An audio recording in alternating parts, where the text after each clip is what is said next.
In the haze of cigarette smoke and feedback hum, where guitar strings bite back and the blues don't apologize, Billy Gibbons built something more than a career.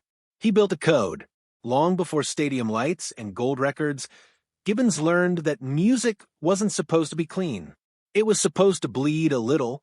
It was supposed to smell like sweat, diesel, and regret. And for over half a century, he carried that belief like a badge and a weapon. To the public, Billy Gibbons is the bearded mystic of Texas rock, the cool shadow behind ZZ Top's hypnotic grooves. But behind the sunglasses and sly grin lived a man with sharp opinions and an even sharper memory. He didn't shout his grudges. He didn't tweet them. He let them simmer, occasionally releasing them through carefully aimed words that cut deeper than insults ever could. At 75, Gibbons finally allowed the curtain to lift, not to settle scores, but to tell the truth as he saw it. These aren't petty feuds. They are philosophical battles. 5 artists who, in one way or another, crossed a line he never believed should be crossed. This is not a story about hate. It's a story about authenticity and what happens when someone threatens the soul of the blues. 5. Garth Brooks, When Polish Replaced Pain. For Billy Gibbons, the blues wasn't a genre. It was a rite of passage. You earned it by playing for rooms that didn't care if you lived or died, by staying up past last call, by learning heartbreak the hard way. It was never meant to be borrowed, and it was never meant to be sold shiny. So when Garth Brooks exploded out of Nashville in the early 1990s, clean-cut, stadium-ready, perfectly lit, Gibbons felt something twist in his gut. Brooks wasn't just successful. He represented a version of Southern music that had been sanitized, packaged, and delivered without the scars. Brooks sang with confidence and charm, sprinkling his songs with blues phrasing and Southern grit. But to Gibbons, something vital was missing. The dirt, the danger, the lived-in truth. A Texas radio host once recalled interviewing Billy around that time and asking him about the Nashville boom. Gibbons didn't hesitate. That's the kind of blues you can spill on your boots without staining them, he said. The line traveled fast. Fans laughed. Nashville didn't. What made it worse was that Brooks genuinely admired ZZ Top. He openly cited them as influences, praising their swagger and genre-blending fearlessness. But when Brooks began folding those influences into glossy country pop anthems, Gibbons felt mocked rather than honored. That man's got all the polish, but none of the dust, Billy reportedly muttered backstage at a Dallas event.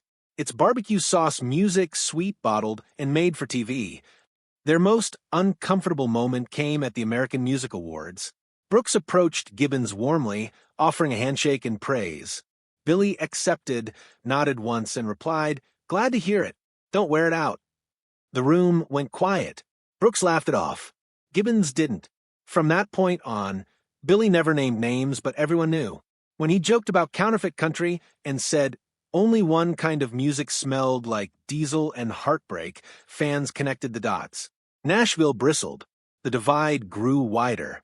To Gibbons, Brooks symbolized an industry that valued perfection over passion. Light shows over tone. Shine over grit. The blues aren't supposed to sparkle, Billy once said. If they do, someone's selling them, not playing them. When Brooks later flirted with the idea of a roots blues project, Gibbons declined to comment publicly. Privately, he was furious. "They're calling it blues again," he told a friend.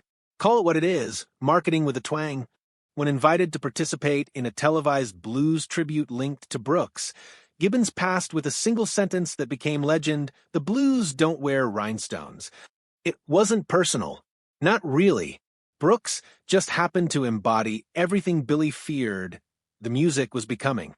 For Stevie Ray Vaughn, when admiration turned to rivalry. In Texas, blues is sacred, and those who play it form a brotherhood forged in cramped bars and endless nights. That's why the fracture between Billy Gibbons and Stevie Ray Vaughn hurt more than any other rivalry. At first, it wasn't rivalry at all. Stevie idolized Billy. He followed him, studied him, learned from him without ever asking permission. Gibbons remembered seeing the quiet young guitarist lurking near amps, absorbing everything.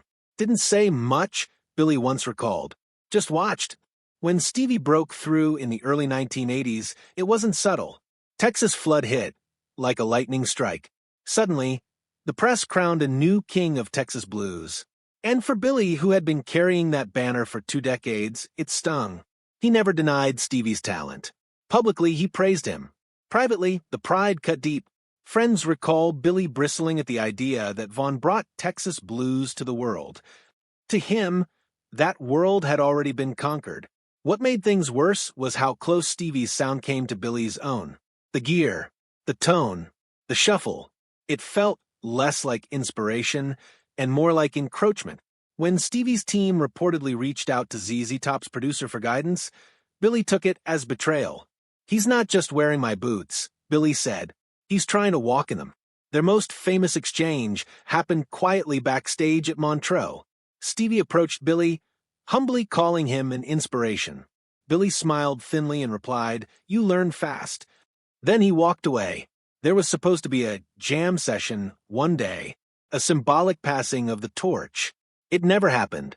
Billy later told friends, "I don't pass the torch to someone who's already got my flame." And yet, when Stevie died, something broke. Billy spoke with genuine grief. He was a brother in tone, he said. Those closest to him knew the truth was heavier. He mourned not just the man, but the conversation that would never happen. In later years, Billy slipped Stevie's licks into his solos, quiet tributes hidden in the noise. He never hated him. He hated what pride had stolen from them both. 3. Ronnie Van Zant, when brotherhood became competition. On paper, ZZ Top and Lynyrd Skynyrd should have been allies. Same Southern roots. Same rebellion. Same whiskey-soaked swagger. But the road doesn't care about paper.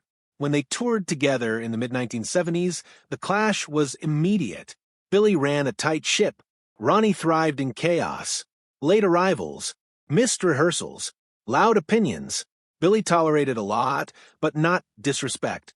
The breaking point came during a rehearsal when Skynyrd's gear overtook the stage. Ronnie made a sarcastic remark about Texas blues. Billy smiled and shot back, then tried playing it in tune. From then on, it was war, quiet, competitive, and relentless. Longer solos, louder amps, on-stage jabs disguised as jokes. In Atlanta, Ronnie took a swipe at Hollywood cowboys. Billy responded backstage with a whisper, "He's selling beer, not music." When Skynyrd took over the headlining slot in Jacksonville and ran long, Billy unplugged his guitar and walked straight to the bus. ZZ Top left the tour the next day. Billy later summed it up perfectly. Sometimes you jam with brothers, sometimes with bandits. 2. Kid Rock, when image replaced story.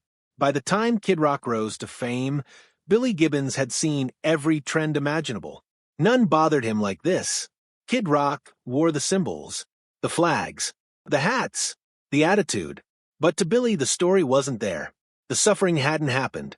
The fire hadn't been built. Kid Rock praised ZZ Top endlessly. Billy wasn't flattered. He felt copied. "He's got the look," Billy said, "not the life." Their tension played out in clipped exchanges and silent dismissals. When Kid Rock suggested a collaboration, Billy replied, "Dogs don't bark with echoes." As Kid Rock leaned into outlaw imagery and Southern blues aesthetics, Billy's patience snapped. "He's selling barbecue," he said, without lighting the fire. Their final clash came during a charity jam. Kid Rock dominated the mic. Billy stopped playing and walked off. Later he whispered, "That's karaoke with an accent." He never explained further. He didn't need to. 1. Eric Clapton, when two philosophies collided. Eric Clapton and Billy Gibbons respected each other. That made the tension worse. Clapton was refined, scholarly, careful. Billy was reckless, loud, unfiltered. To Billy, Clapton's blues were studied. His were survived. Their early encounters were polite until one joke about distortion froze the air. "Enough to make it real," Billy replied. Their infamous jam session ended abruptly when Billy's tone exploded through the room. Clapton reportedly muttered about too much fuzz. Billy never responded publicly, but he didn't forget. "The blues aren't museum pieces," Billy once said. "They spill drinks." When invited to Clapton's elegant blues concerts, Billy declined. There's no use turning blues into ballroom music. They never reconciled. They didn't need to. Both knew the truth. Final reflection. Billy Gibbons didn't hate these artists. He feared what they represented. A future where blues became safe, clean, comfortable. His grudges weren't personal. They were protective. Because for Billy Gibbons, the blues were never about perfection. They were about truth, and truth, like the blues, was never meant to be easy. Which rivalry surprised you the most?